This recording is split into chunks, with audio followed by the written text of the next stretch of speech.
மதுரையில செய்யும் தொடக்க விழாவுக்காக வந்திருக்கேன். அது நல்லபடியா நடக்கணும், நடத்தி கொடுக்கணும் நீங்க. கண்டிப்பா கண்டிப்பா. மற்றபடி எல்லாம் உங்களுக்கு செய்திகள் வந்துகிட்டு இருக்கு, அது போதுமானதுன்னு நினைக்கிறேன். நான் வேற ஒண்ணும் இல்லைன்னு. நடிகர் விஜய் வந்து முதலமைச்சரா பதவியேற்று ஆட்சி நடத்திட்டு வர்றாரு. நீங்க ஒரு அரசியல் தலைமையில் இருக்கிறவங்க, உங்களுடைய பார்வைக்கு எப்படி இருக்கு? அவருடைய ஆட்சி நடப்புகள் எப்படி இருக்கு? நேரடியா சந்திச்சிருக்கீங்க. நீங்க 2 நாள்ல சொல்லக்கூடியது ஜோசியமா தான் இருக்க முடியும். 6 நாள்ல சொல்லக்கூடியது அப்படிதான் இருக்க முடியும். 15 நாள்லயும் அப்படிதான் இருக்க முடியும். அதான் ஒரு 6 மாசம் டைம் கொடுக்க வேண்டாம். புதியவர்கள் வந்திருக்காங்க நிறைய பேர்.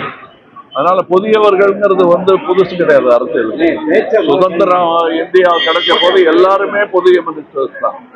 அதனால புதியவர்களை நம்ம கம்மியாவும் இடப்பட வேண்டாம், ரொம்பவும் எதிர்பார்க்க கூடாது.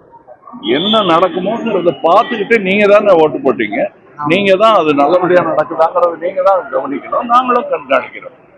திராவிட கட்சிகள் இல்லாத ஒரு புதிய ஆட்சியை கொண்டு வந்திருக்காரு. தமிழ்நாட்டுல இருந்து தமிழ் பேசுற ஒருத்தர் கட்சி ஆரம்பிச்சா அது பேர் திராவிட கட்சி தான். என்ன பொறுத்தவரை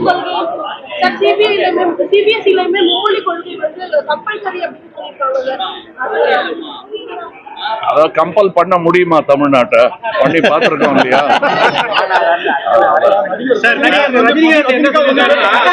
விஜய் வெற்றி பெற்றது எனக்கு ஆச்சரியம் கலந்த ஒரு சந்தோஷம்.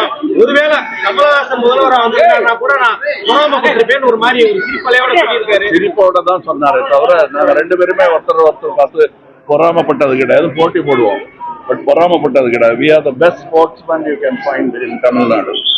அது நாங்க சினிமா துறையில இருக்கோம். நாங்க கிரிக்கெட் விளையாடு இருந்தாலும் இப்படித்தான் இருக்கும். சார், இப்ப சினிமா சம்பந்தமா நீங்க முதல்வர்கிட்ட நிறைய கோரிக்கைகள் வச்சிருக்கீங்க. அதுல 1-2 முக்கியமானது என்னன்றது இல்லையே, அததான் இருக்கு. நீங்க படிச்சு கூட பார்க்க மாட்டேங்க. அது முதல்வர்கிட்ட போயிடுச்சா? முதல்வர்கிட்ட இருக்கு. பத்திரிகையில உங்க நண்பர்களே அதை போட்டிருக்காங்க. திரும்ப திரும்ப அதையே பேசிட்டு இருக்க வேண்டாம். அதுல நல்லது எதுன்னு உங்களுக்கு தோணுதோ அதை சிறப்பா கோடிட்டு காட்ட வேண்டியது உங்க கடமை. அவரோட முதல்வர் பதவியேற்றதுக்கு அப்புறம் அரசியல் கட்சி தலைவர்களை நேரடியா அவங்க இல்லத்துக்கு போய் நேரடியா சந்திச்சாரு.